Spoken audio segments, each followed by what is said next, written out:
Oi, turminha! Como vocês estão? Começando mais uma semana de aprendizagens aqui no nosso programa.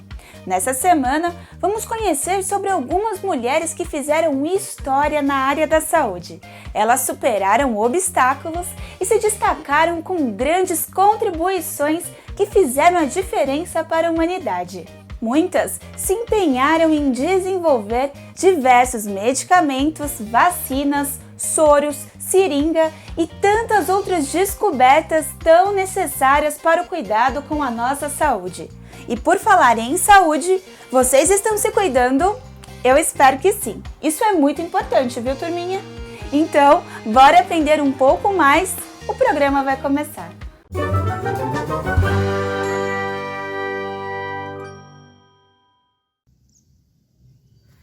Bom dia! Me conte o que leu no livro com suas palavras. Fica bem melhor, é só outra maneira de contar a mesma história que li quando eu tinha sua idade, que até hoje eu guardo no meu quintal, jardim da infância, que até hoje guardo no meu jardim, pomar da infância.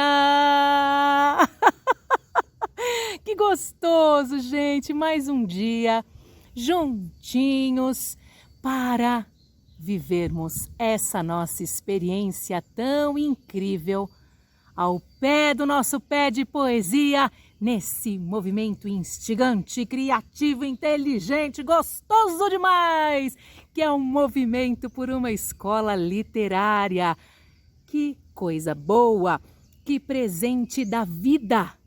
E hoje eu trago para todos nós um presente muito saboroso, muito delicado, muito sensível, que é o livro do meu querido amigo Celso Sisto, Beijo de Sol.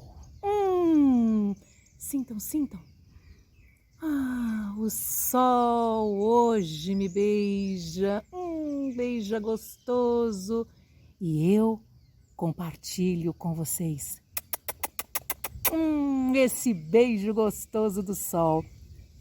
Ilustrações de Marilda Castanha, da editora Record. Conversei com o Sisto e o Sisto me disse: Vânia, leve o meu livro para as crianças, porque é isso, Vânia. A gente precisa levar as histórias para as crianças. A gente precisa democratizar a leitura. A gente precisa levar a arte da palavra para as crianças de todas as idades. Esse é o meu amigo Celso Sisto. Conversamos tanto a respeito disso tudo.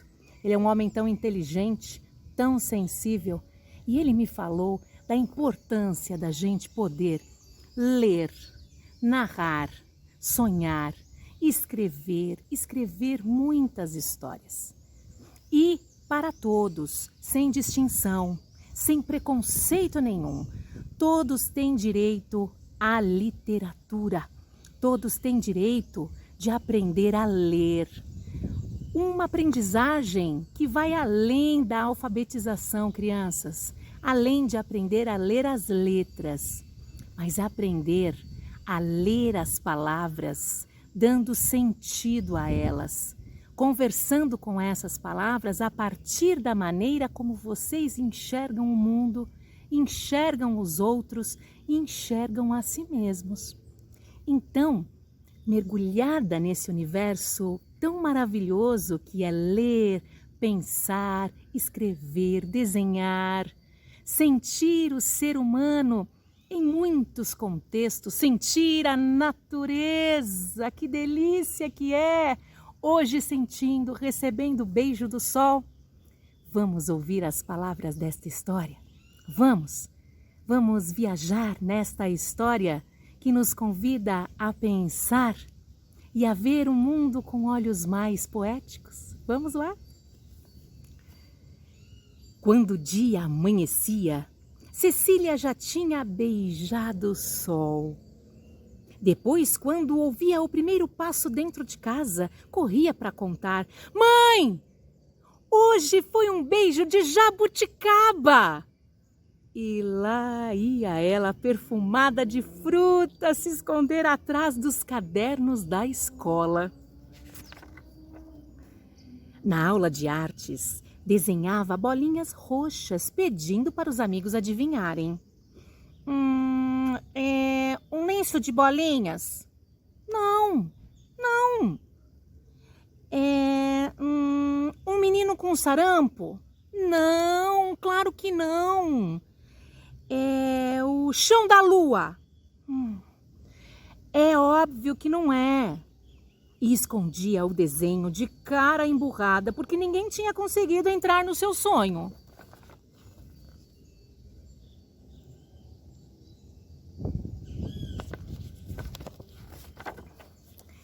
No dia seguinte, o sol despontando, corria Cecília quando sentia o cheiro do café. Mãe, hoje ele me deu um beijo de borboleta! E lá ia ela, quase que voando, levar a notícia leve para a classe que imaginava um jardim.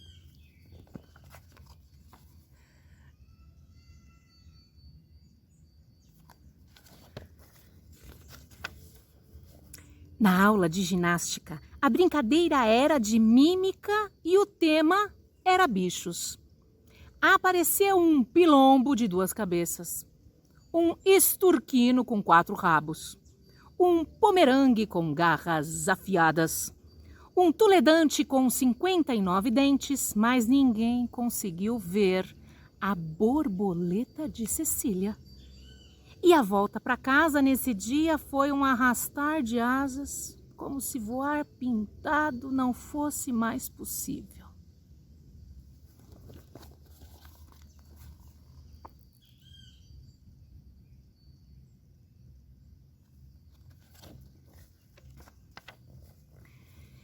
Esquecido antes, vinha de novo o sol, e com ele o primeiro xixi do dia. E atrás, Cecília.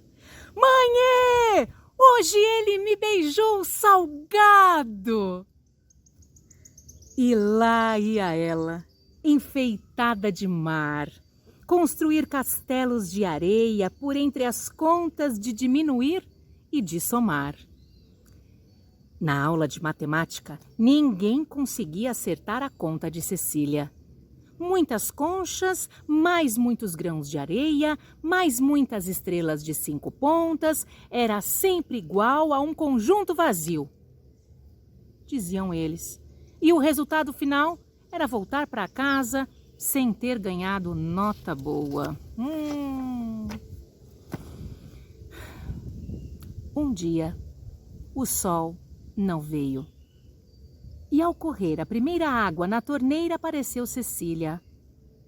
Mãe, hoje ele me chamou de boba e me bateu.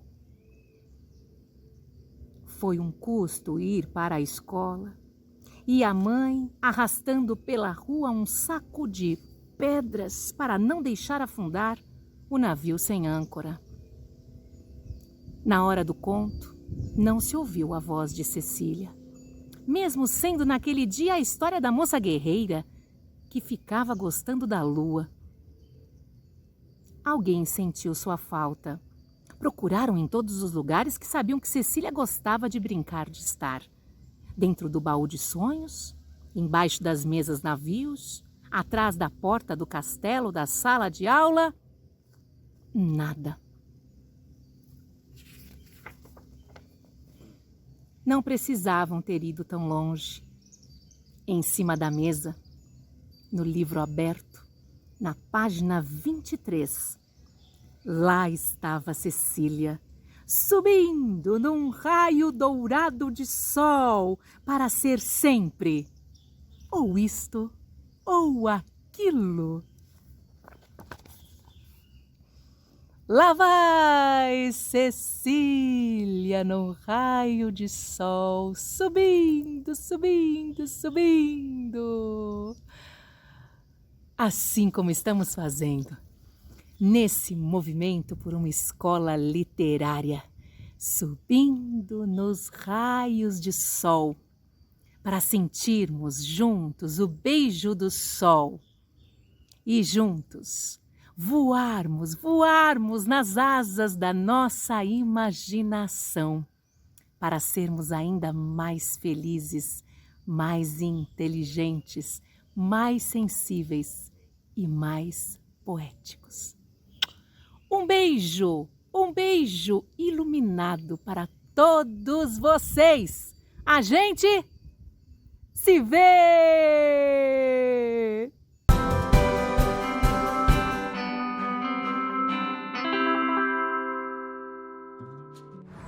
Estamos falando de mulheres extraordinárias que fizeram uma diferença em seus tempos e que fizeram história, como a Ada King. Aquela condessa Lovelace, aquela matemática e escritora que foi reconhecida principalmente por ser a primeira a descobrir um algoritmo. Para processar máquina. E o que é essa programação? Esse processo de programação. Programação é um processo de escrita, de teste ou de manutenção de um programa de computador. E isso envolve os algoritmos. E o que é um algoritmo? Algoritmo é uma sequência de regras, um processo lógico que leva à solução de um problema. Então eu tenho um desafio para vocês. Vamos fazer uma programação. Vamos produzir alguns algoritmos com plaquinhas. Essas plaquinhas podem estar em formato de escrita ou de desenhos, de figura.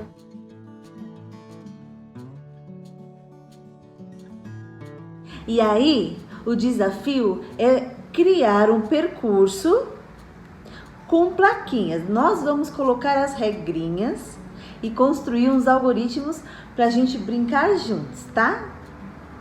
Aqui eu vou apresentar para vocês uma imagem de um labirinto, aonde o cachorrinho precisa ir para a sua casinha. E nós temos que pensar nas regras de como ele vai fazer esse percurso. Como que ele tem que chegar até lá? Viram o percurso que o cachorrinho tem que fazer? Então eu criei aqui algumas regrinhas. Por exemplo, cachorrinho, vire para a sua esquerda. Depois, dê um passo para frente e entre no labirinto. Agora, vire para a direita e ande 2 passos. Vire para frente. Ande 2 passos.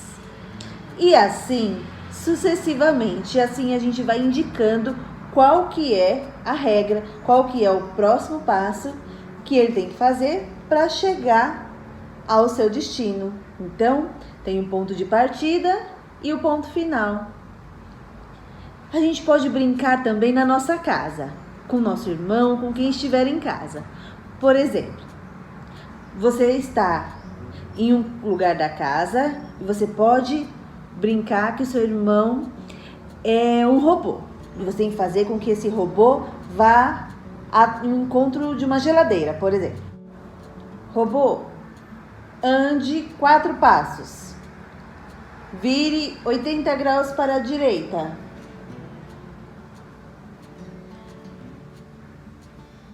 Ande mais 7 passos. Preste atenção nos obstáculos que tem pela casa. Se tiver uma cadeira, ele tem que desviar. Eu vou apresentar para vocês uns outros desafios.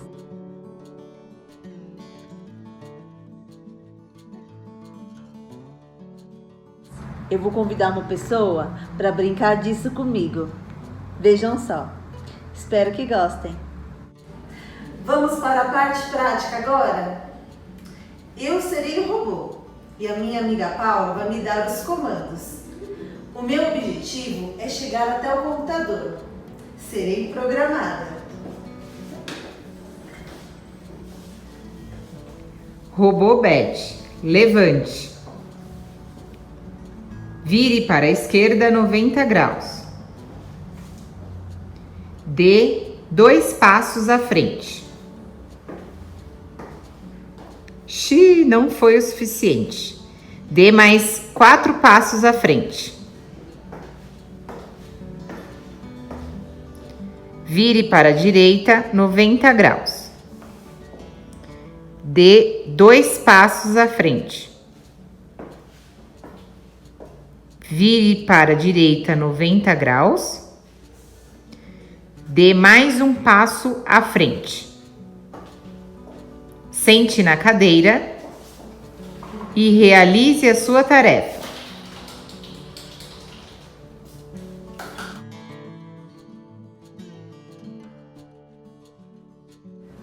Concluído com sucesso.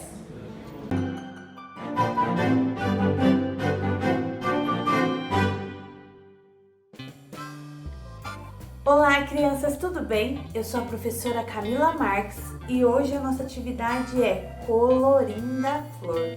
Para essa atividade vamos precisar de tintas coloridas, papel sulfite e também vamos precisar de um plástico, uma fita, tá bom? Vamos pegar e vamos desenhar nesse papel a flor.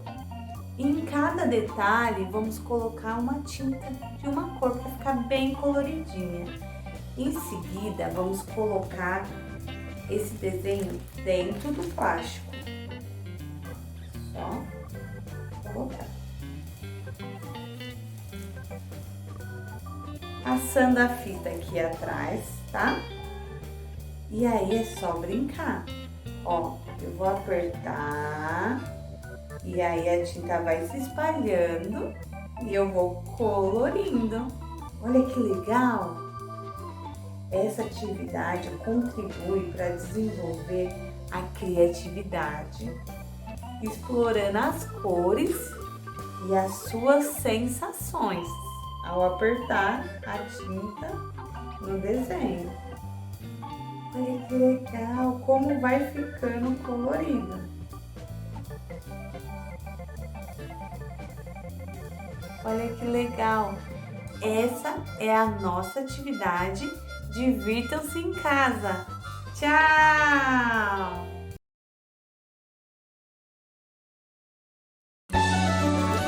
Sou amiga, sou pequena e o mundo é novo pra mim. Resolver qualquer problema não é tão fácil assim. Mas eu tenho meus amigos que me ajudam de montão. Eu desenho no meu tablet e aprendo a solução. É muito mandona, é tão preguiçoso, o maior tagarela. É muito medroso, é tão esperto, é curioso, mas todos eles me mostram que o mundo é maravilhoso. Pra tudo fica perfeito, só está faltando você. Vem logo sem demora, temos muito que aprender. Liga! O gosto das coisas.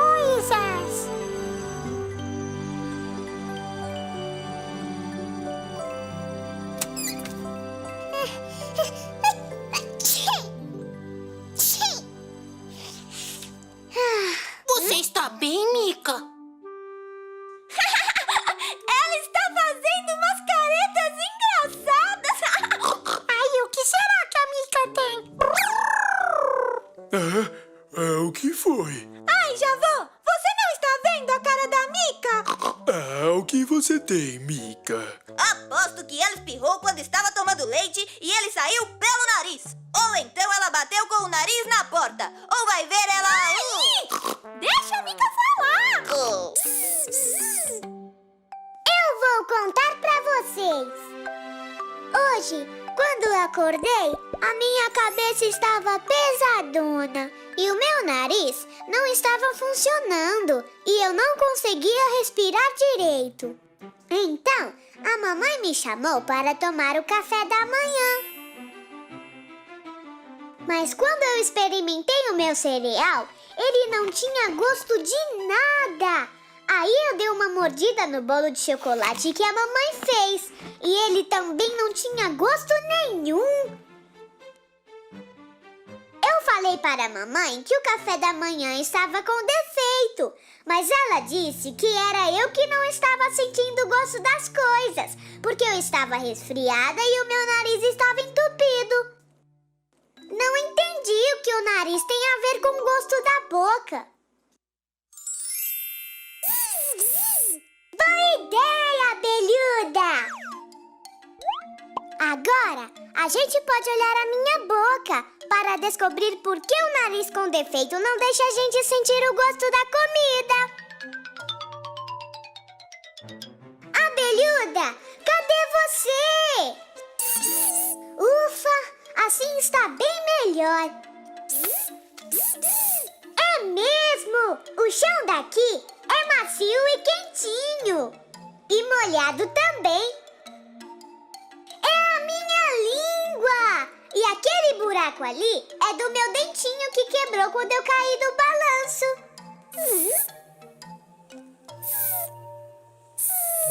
E aquele machucadinho ali foi quando eu comi pipoca e mordi a bochecha.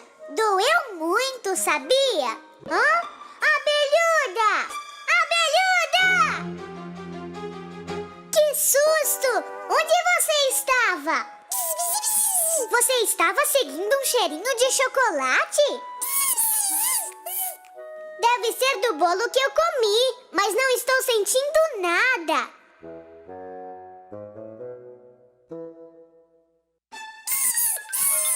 O que foi, abelhuda? Puxa, que buracão! Mas e agora? Pra onde a gente vai? Tem uma passagem secreta ali em cima? Então vamos lá descobrir onde ela vai dar. Que balanço legal!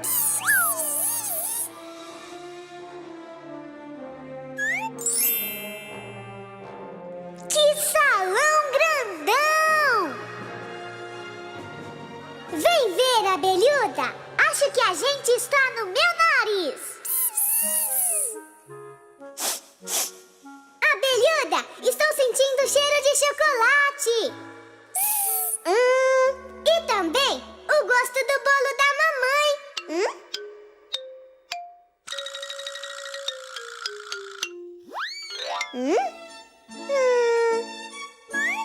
Já sei! A boca e o nariz estão ligados por essa passagem secreta e trabalham juntos. Por isso, a boca precisa que o nariz sinta o cheiro direito para ela sentir o gosto. Funga, funga, atim, atim. Ai, ai, ai, isso não tem fim. Meu nariz está com defeito, não sinto cheiro nenhum. Nem de flor ou de comida, de perfume ou de pum. Minha boca não funciona, não sinto gosto de nada. E a mamãe falou que é porque estou resfriada. E se o nariz está entupido, não vai trabalhar direito. E se sentir cheiro, a boquinha também fica com defeito. Mas o funga e o atim logo logo vão passar. E o gostinho e o cheirinho novamente vão voltar. Funga, funga, atim, atim. Ai, ai, ai, isso é o fim. Ah, foi muito legal nossa aventura dentro da minha boca e do meu nariz, não é, abelhuda? Mica, a vovó fez um chazinho pra você tomar. Estou indo, mamãe! Eu adoro os chazinhos da vovó. Agora sim, vou sentir bem o gostinho dele.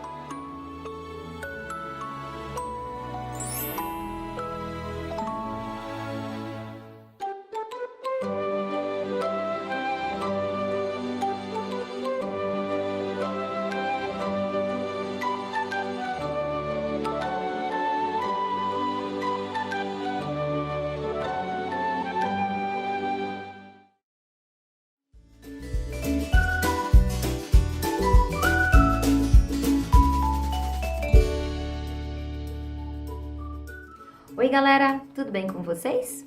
Bom, o Você Sabia Saúde dessa semana vai continuar falando sobre saúde ambiental. Vamos lá? Você sabia que a diferença de temperatura entre o centro de uma grande cidade e a zona periférica ou rural pode variar muito? É isso mesmo, são as chamadas ilhas de calor, que são alterações de temperatura que acontecem principalmente dentro das cidades, onde essa diferença de temperatura é muito grande. As áreas fortemente urbanizadas, que tem muitos prédios, muito asfalto e indústrias, elas tendem a ter a temperatura mais elevada do que as zonas periféricas ou as áreas rurais, porque elas são mais arborizadas. Mas peraí, você ainda não entendeu, né? Mas eu vou explicar melhor. Essa diferença de temperatura, ela acontece por algumas razões, como por exemplo a concentração de concreto e asfalto, que são materiais que absorvem mais a luz solar. Ou também pela verticalização das construções, dos prédios, que impedem a circulação do ar. Ou a concentração de automóveis, que emitem grandes quantidades de gás carbônico. Tudo isso faz com que o ar aqueça e que a umidade abaixe, e gerando dessa forma muitas consequências, como por exemplo o aumento do consumo de energia, claro, aumenta a demanda, o uso do ar-condicionado, a qualidade do ar também é alterada e tem também as doenças que são provocadas pelas temperaturas mais elevadas e a menor qualidade do ar, doenças respiratórias e até doenças relacionadas ao calor, como é o caso da desidratação, por exemplo. Mas como é que a gente pode fazer para diminuir esse problema? Bom, a gente não precisa plantar uma floresta inteira para amenizar o problema. Estudos comprovam que pequenos bosques com algumas árvores já produzem um efeito significativo nas temperaturas locais. Bem legal, né? Bom, por hoje é isso. Amanhã eu tô de volta. Tchau, tchau!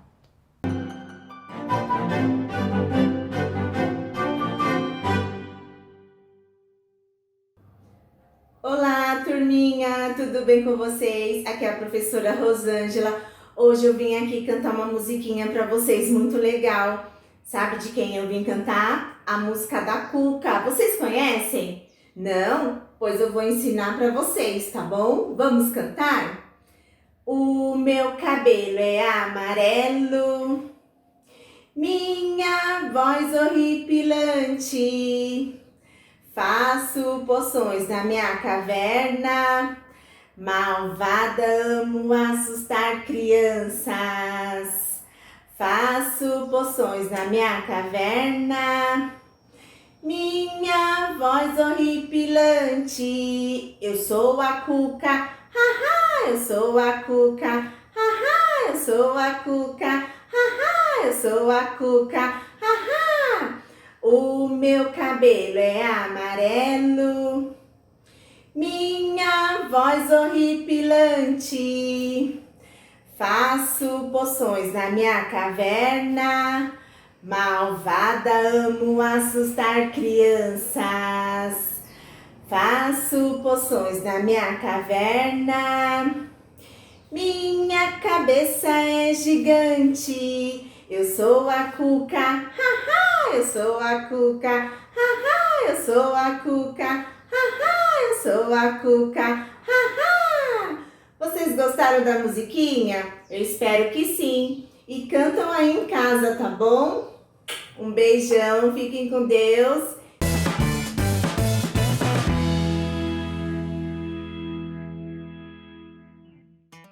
Bom dia, crianças! Tudo bem com vocês? Como passaram o final de semana? Todos bem? Protegidos em segurança? Então tá bom! Essa semana, como eu já tinha te falado na semana passada, nós vamos continuar contando para vocês algumas histórias. Só que até a semana passada, as nossas histórias eram de pessoas que tinham revolucionado ainda a ciência de maneira geral, com algumas descobertas. Falamos de pessoas que sempre estiveram muito à frente do seu tempo e, claro, vocês arrasaram aí nas produções que vocês fizeram, nas hipóteses do Quebrando a Cuca, que foi o nosso último Quebrando a Cuca. Então, depois dessas análises, dessas histórias, dessas hipóteses, eu te contei sobre uma proposta nova que nós temos por aqui, chamada Eu Faço História. Então, para quem perdeu a explicação, essa proposta é o seguinte: a cada semana nós vamos ter um pedacinho da sua história. Eu vou contar por aqui histórias de várias pessoas e vocês vão contar um pedacinho da sua história para nós. Então, na semana passada, nós tivemos só a introdução desse assunto com a produção de um desenho que fará parte de uma grande exposição. Só que agora, a partir desta semana, que a Pro vai chamar de semana 1, nós teremos a cada semana até o final dos nossos encontros, que já está pertinho, viu, de acabar. Não tão pertinho assim, mas faltam poucas semanas para cumprirmos aí os nossos desafios diários por aqui. Então, a cada semana, vocês vão produzir um pedacinho dessa história. Então, lá no formulário, no Portal da Educação, vocês terão semana 1, semana 2, 3, 4 e semana 5. Essas semanas, em cada uma delas, vocês encontrarão um formulário. E esse formulário tem a proposta da sua história. Esse pedacinho, depois dessas 5 semanas, ele será todo unido e fará parte de uma super publicação que será feita pela Secretaria de Educação contando a sua história. Olha que legal! Então agora sim, vocês precisam acessar lá no Portal da Educação o pedacinho chamado Eu Faço História. Lá você vai encontrar a orientação, o passo a passo para acessar o formulário, que é do mesmo jeito que nós já tínhamos o Quebrando a Cuca. E para essa semana 1, preste atenção que eu vou te contar qual é a parte da sua história que nós queremos saber. Quem é você? Nos conte um pouquinho a respeito do seu nome, quem é você, das pessoas que moram com você, né, da sua família. Fale um pouquinho de você, das suas características. Lembre-se que essa produção não é uma produção grande, não é um texto, é um pedacinho. A cada semana um pedacinho, tá bom? Então, esse parágrafo que você vai registrar lá no formulário, dessa vez precisa vir junto com o seu autorretrato. A Pro quer que você faça um desenho bem legal se representando. Então, quando eu olhar aquela imagem, eu vou conhecer um pouquinho de cada um de vocês. Então, desenhe o seu cabelo, se você usa óculos, se não usa óculos, se tem o cabelo arrepiado, se gosta de usar tranças no cabelo. É o seu autorretrato, é a sua representação. Então, nesse primeiro formulário, atenção escolas, professores, eu quero todo mundo ajudando essa criançada para a gente conseguir publicar um material bem bacana, tá bom? Então, nesta primeira semana, você precisa escrever um pedacinho me contando como você é e junto com essa escrita, você vai precisar anexar uma imagem do seu autorretrato. Então aí você pode desenhar no seu caderno, tirar uma foto e pedir a ajuda para um responsável da sua família ou para a sua escola, a sua professora ou o seu professor para acessar esse formulário e nos enviar o trechinho, o pedacinho contando a sua história e o seu autorretrato. Combinado?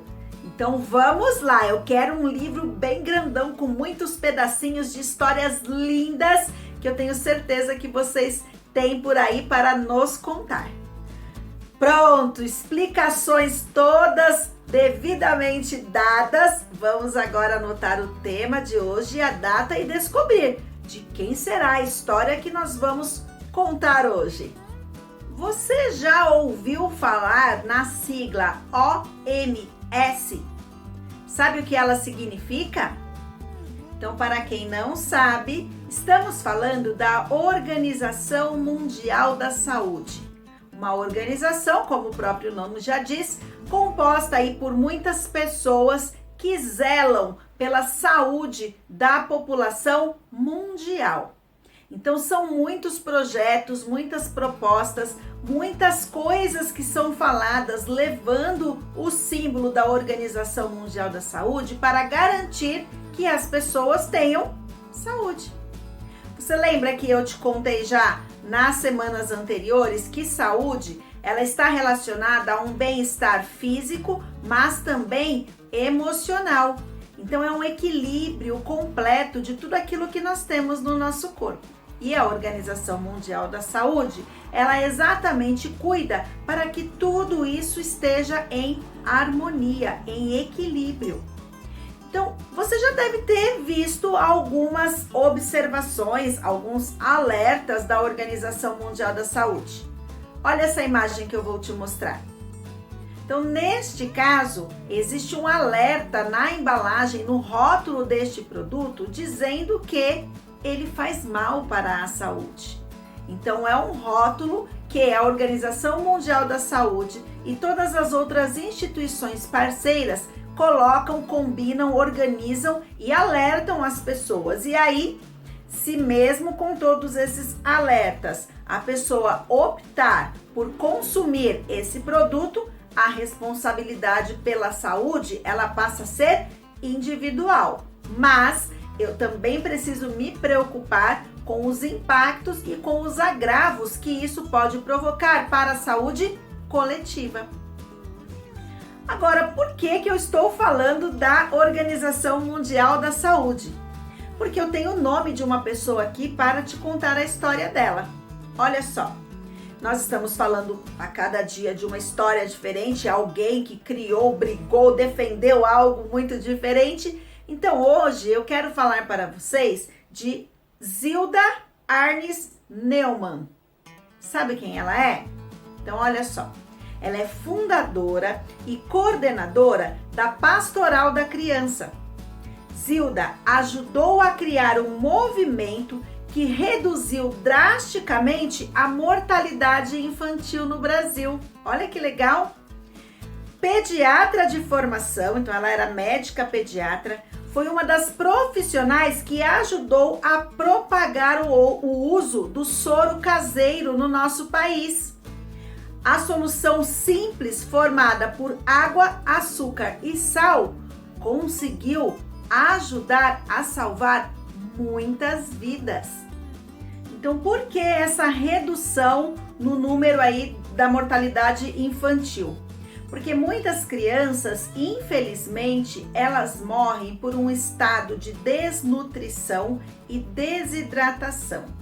Você sabe o que é desnutrição e desidratação?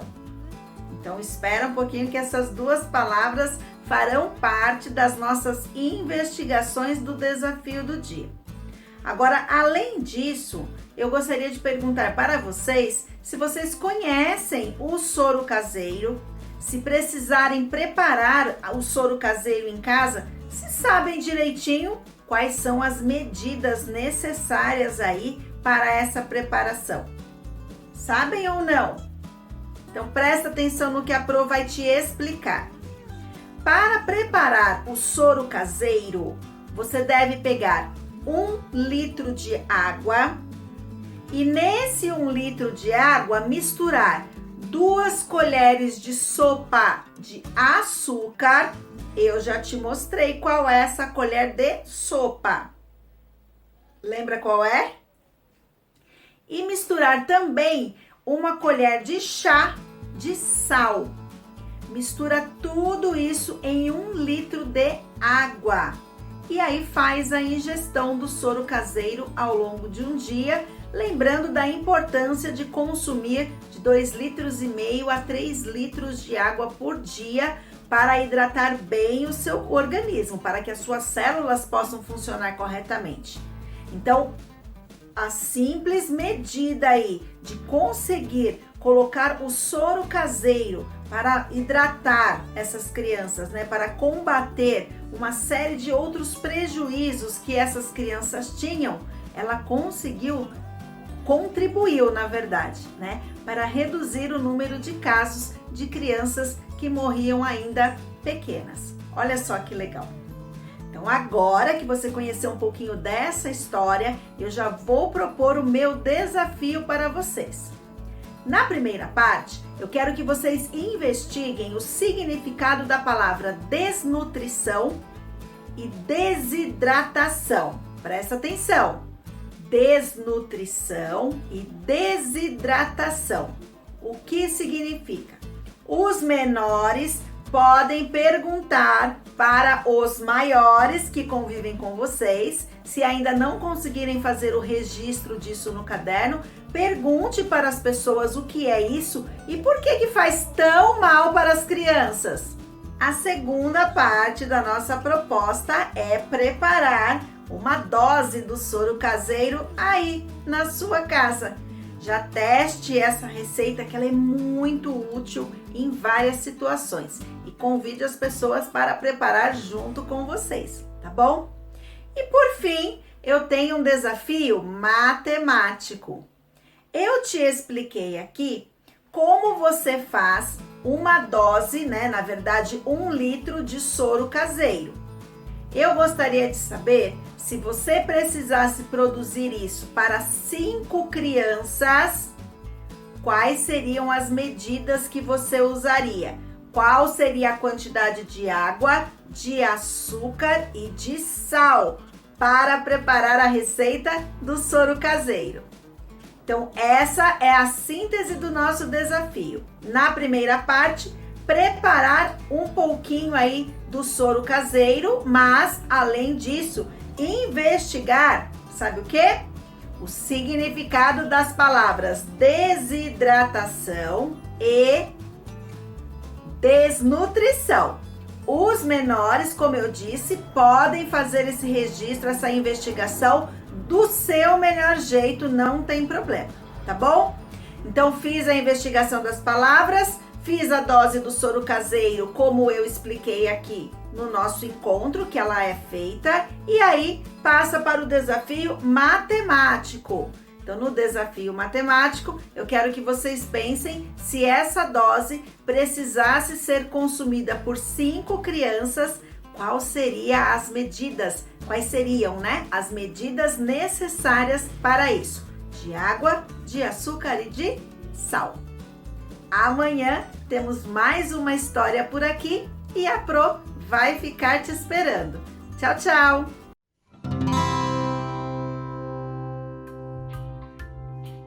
E aí, galera da EJA, olha a hora da matemática chegando.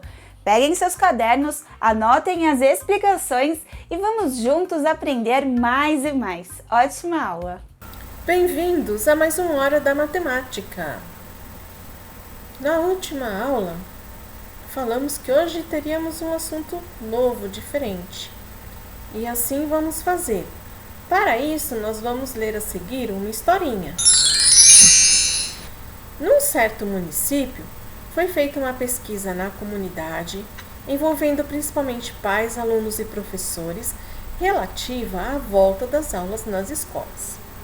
O resultado foi que a cada 10 pessoas consultadas, 8 disseram que os alunos deveriam continuar estudando em casa e aguardar que a pandemia fosse controlada para o retorno presencial dos estudantes. Resumindo, cada 10 pessoas consultadas, 8 respostas foram negativas, ou seja, as pessoas disseram que não queriam retorno às aulas presenciais e 2 disseram que sim, que queriam um retorno às aulas presenciais. Por isso, 8 respostas negativas e 2 positivas. Isso a cada 10 pessoas consultadas. Para ser um resumo, acaba sendo um pouquinho complicado. Existe uma forma mais simples de ser demonstrado isso matematicamente, desta forma.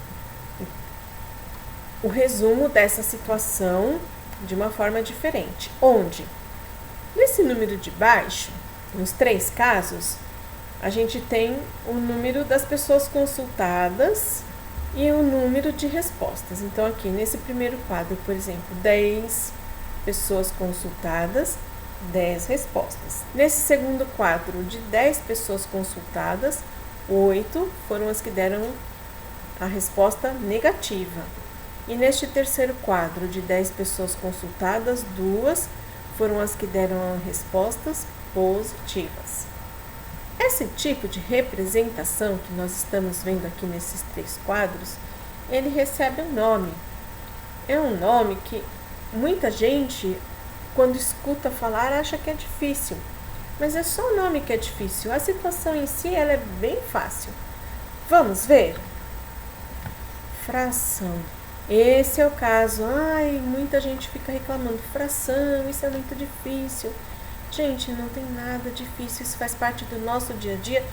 Todo mundo já está acostumado com as frações. Então, aqui eu só reproduzi novamente os 3 casos que nós vimos lá, que é o nome dessa situação.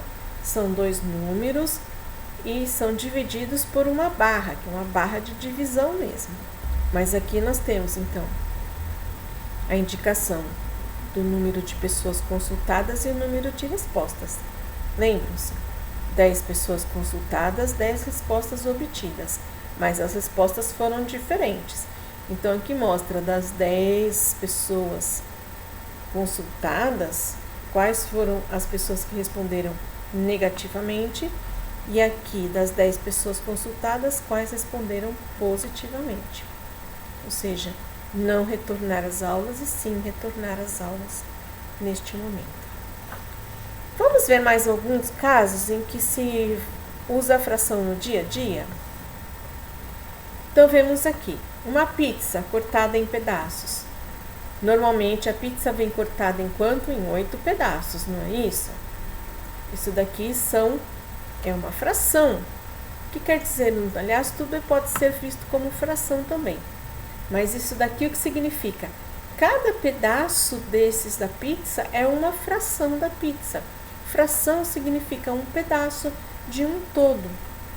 Então, nós falamos em frações quando se fala de pizza.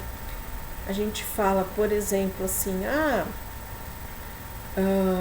comeu meia pizza, comeu um quarto da pizza, tá certo?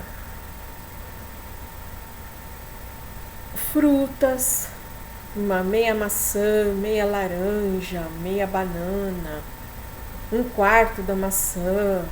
A gente costuma usar esses 1/4, 3/4, é muito comum essas medidas na cozinha e são tudo relacionados a frações. Xícaras, quantas vezes a gente vai fazer uma receita e fala uma xícara, meia xícara, 3/4 de xícara. A mesma coisa com embalagens do tipo de leite, de suco.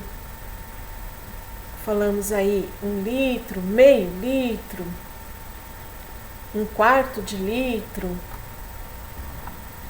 Aqui, ó, uma representação de uma barra de chocolate com seus pedacinhos. Então, as frações fazem parte do nosso dia a dia. São muito simples, não tem nada de complicado. Basta compreender como é que se fala, como é que se resolve cálculos, por exemplo, usando frações, que também são simples. Vamos entender um pouco melhor. Então, a fração, ela tem 2 números, que fica em cima e o que fica embaixo. E eles recebem nomes. Então, esse número de cima da barra de divisão, ele é chamado de numerador, enquanto que o de baixo é chamado de denominador. E quando vai se falar ou se ler uma fração, existem maneiras certinhas de fazer isso. Vejamos. Quando os denominadores, ou seja, este número aqui de baixo, ele for maior do que 10, com algumas exceções que a gente já vai ver, nós vamos ler a fração da seguinte forma. Vamos falar o número que está na parte de cima, ou seja, numerador, normalmente.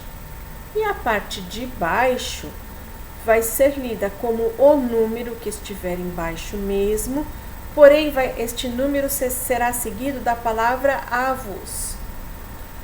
Desta forma. Esta fração aqui. Então, nós lemos 1/12. Esta daqui, 8/20. Esta, 10/25. E esta daqui, 20/46. Sempre será assim. A maior parte das frações serão lidas desta forma, com exceção de alguns casos. A gente já falou que denominadores maiores que 10.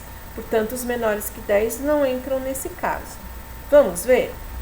Todas as frações que tiverem os denominadores, vamos lembrar, denominador é o número que está na parte de baixo, que sejam de 2 a 9, e também todos os que forem múltiplos de 10, 100, 1000, 10.000 e daí por diante. Como que nós lemos então essas frações? 1/3, 3/4, 5/8, 9/10, 15 centésimos, 25 milésimos.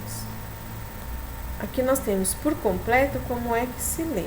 Quando nós temos esses números no denominador, na posição de baixo. Quando o numerador for igual a 1, nós vamos usar o singular. Quando o numerador for maior do que 1, nós vamos usar o plural. Para o 2 meio ou meia, para o 3 terço, para o 4 quarto, para o 5 quinto, para o 6 sexto, para o 7 sétimo, para o 8 oitavo, para o 9 nono, para o 10 décimo, para o 100 centésimo, para o 1000 milésimo. Vamos imaginar que eu tenho aqui numerador 1, vou falar meio, 1/3, 1/4, 1/5, 1/6, 1/7, 1/8, 1/9, 1/10, 1/100, 1/milésimo. Vamos imaginar agora que eu tenho em cima o número 2. Então, eu vou falar 2 meios, 2 terços, 2 quartos, 2 quintos, 2 sextos, 2 sétimos, 2 oitavos, 2 nonos, 2 décimos, 2 centésimos e 2 milésimos. E assim por diante. Se o numerador for igual a 1, é no singular, maior do que 1 no plural. E agora aqui nós temos alguns exercícios para que vocês pratiquem a leitura das frações. E temos mais algum na sequência. Na próxima aula, continuaremos falando sobre as frações. Nos vemos lá.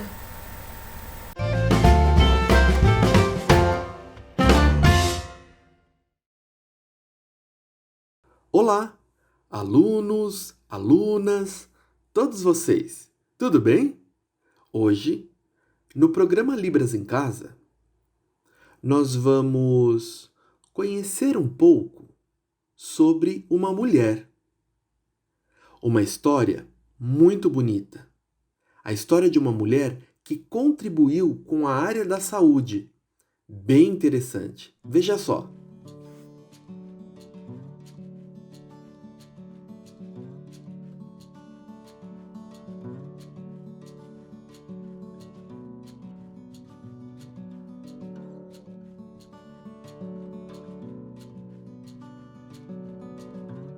Oi, tudo bem? Eu me chamo Ana Nery. Nasci em 1814, no estado da Bahia. Você conhece o estado da Bahia? Bem, foi lá que eu nasci.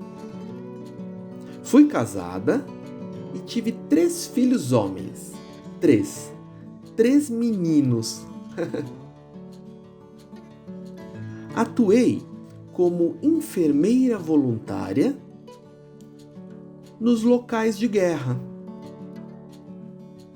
Esse era o meu trabalho como enfermeira. E eu pude ajudar os doentes, os feridos. Muitas pessoas que participavam da guerra, foi ali que eu pude ajudar. Tratando, ajudando. Esse foi meu trabalho.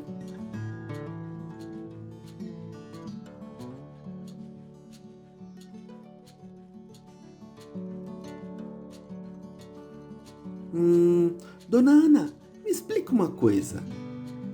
Você realmente foi para a guerra e atuou como combatente também? Não. Eu ficava numa tenda.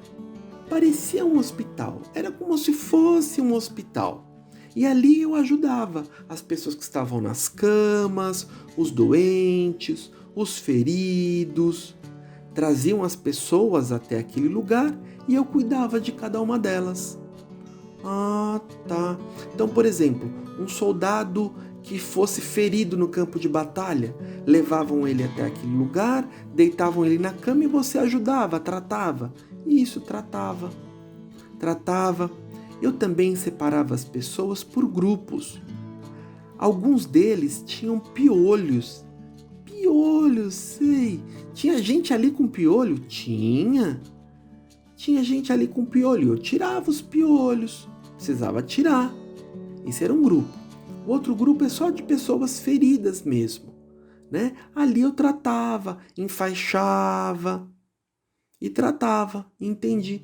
Mas me diz uma coisa, peraí, você era como se fosse uma médica. Você trabalhava como médica ali?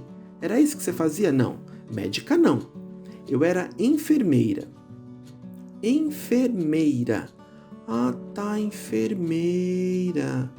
Entendi. Eu era uma enfermeira voluntária. Você não recebia nada para isso? Não, era um trabalho voluntário. E eu ali ajudava, tratava. E tinha algumas pessoas que ajudavam as outras com a questão da higiene. O tomar banho, tirar os piolhos também. Tomar banho. Olha, você vai me desculpar, mas banho não é meu forte. Me falam que precisa tomar banho todo dia. Segunda tomar banho, terça tomar banho, quarta tomar banho. Precisa mesmo? É importante. Precisa, é importante para a saúde. É uma questão de saúde a higiene. Lavar os cabelos também. Precisa lavar os cabelos, tomar banho, lavar as mãos. Lavar a mão. Precisa mesmo, sim. Tinha esse grupo que ajudava as pessoas com isso, com a questão da higiene. Entendi. Bem interessante seu trabalho, hein? Lá ajudando as pessoas como enfermeira. Muito bom, parabéns. Me falaram que todo mundo ali que você atendia gostavam muito de você. Parabéns, viu? Foi um prazer.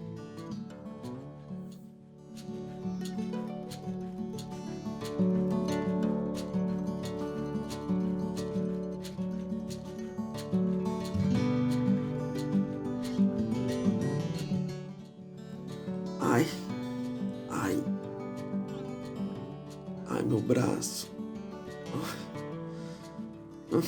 Ai. Deixa eu ver. Ai.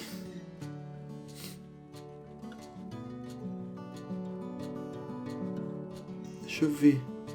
Nossa, tá quente. Eu vou te ajudar. Você vai sobreviver. Está quente. Ei. Beba. Vai ser importante para a sua saúde.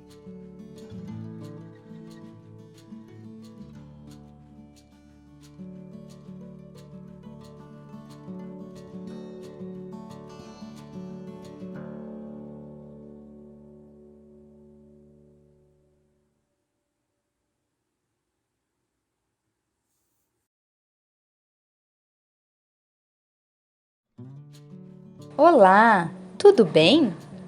Meu sinal é esse. E eu me chamo Michele. Eu sou enfermeira e também intérprete de Libras. Você conhece uma enfermeira? É diferente de um médico.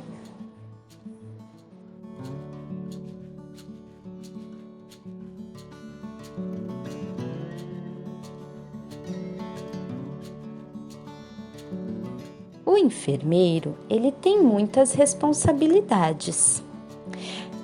Ele precisa atender os pacientes, ver e anotar tudo que ele possa contar de importante que aconteceu com ele antes e depois que ele ficou doente.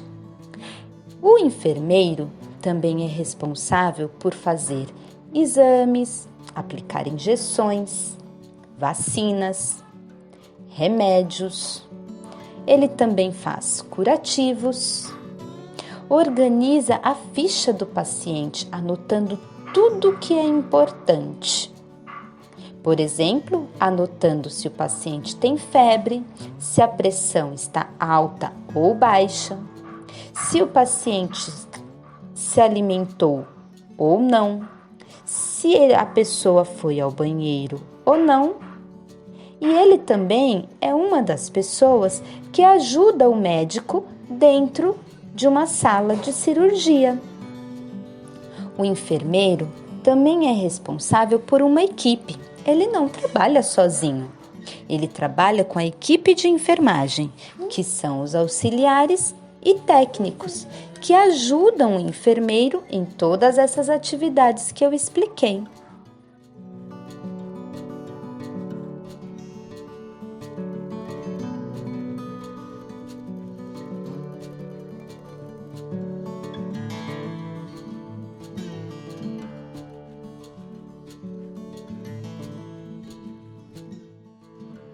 O médico é o profissional responsável por atender a pessoa que está doente, descobrir qual é a doença que aquela pessoa está apresentando naquele momento, escolher qual é o melhor tratamento e quais são os melhores remédios para aquela pessoa seja curada. O médico também é aquela pessoa responsável por fazer cirurgias e alguns exames muito específicos e difíceis. O médico sempre trabalha junto com o enfermeiro e cada um tem a sua responsabilidade.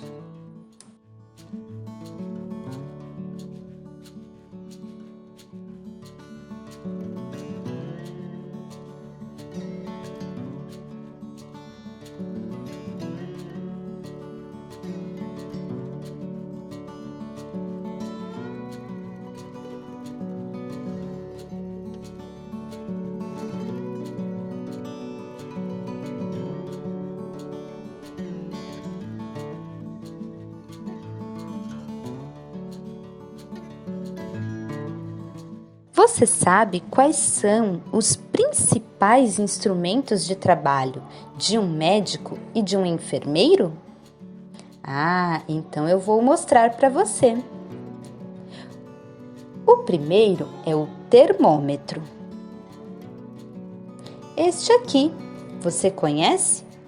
Existem vários tipos diferentes. Este é de colocar embaixo do braço.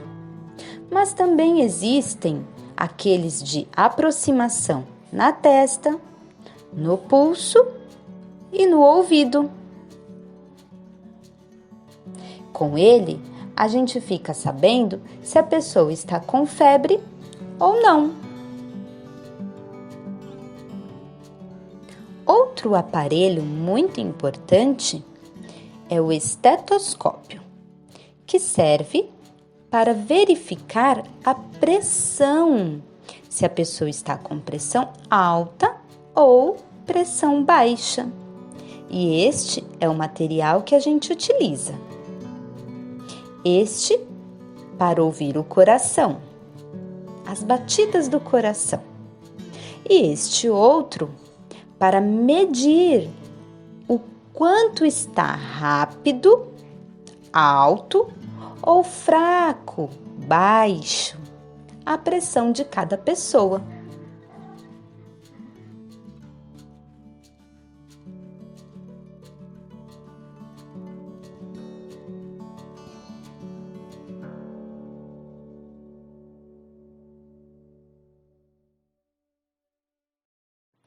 Viram só? O médico e o enfermeiro precisam trabalhar juntos, pois eles têm o mesmo objetivo: cuidar bem da pessoa que está doente para que ela possa melhorar.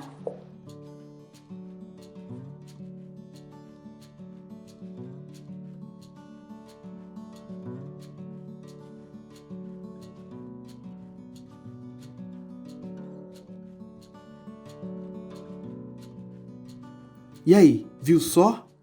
Uau! Quantos aprendizados, não é mesmo? Que legal! Bom, o programa chegou ao fim, mas não tem problema. Segunda que vem a gente se encontra aqui, ok? Tchau! E é isso aí, turminha, o programa de hoje chegou ao fim. Mas amanhã eu espero vocês com muito mais às 9 da manhã. Até lá! Tchau, tchau!